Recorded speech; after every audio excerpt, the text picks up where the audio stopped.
En la noche de ayer, un adolescente de 16 años fue asesinado a las afueras de un McDonald's en la avenida Arminia de Tampa. Es el segundo tiroteo en una semana que involucra a menores de edad. Vladimir Kissinger ha venido siguiendo ambos casos. Y Vladimir, ¿qué te dicen las autoridades en este momento? Jennifer, tras ambos tiroteos, la policía de Tampa está enviando un llamado urgente a los padres para que se involucren activamente en la vida de sus hijos.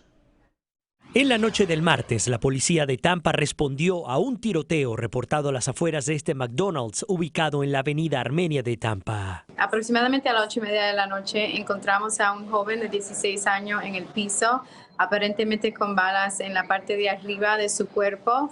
Cuando lo encontramos, las personas que estaban con él lo dejaron abandonado ahí. La oficial Rose Angelakopoulos nos dijo que el menor perdió la vida en el lugar, en medio de lo que parece haber sido un enfrentamiento entre bandas. Lo encontramos en el piso, habían casquillos de bala y una arma de fuego al lado de él cuando lo encontramos. El menor estaba siendo investigado por la policía. Él era un sospechoso de un robo un par de días antes. Ahora mismo no tenemos la información si esto es relacionado a lo que pasó anoche. Con este caso ya son 2 los adolescentes involucrados en tiroteos en una sola semana. Jóvenes de esta edad deben de estar en su casa, bañándose, cenando, haciendo su tarea para prepararse para el próximo día, pero desafortunadamente eso no fue el caso. Angelakopoulos dice que es tarea de todos disminuir la violencia. Ayúdennos y involúcrense en la vida, chequeen esos cuartos, chequeen en la mochila, el teléfono, con quién están hablando, que hay que involucrarse más en la vida de nuestra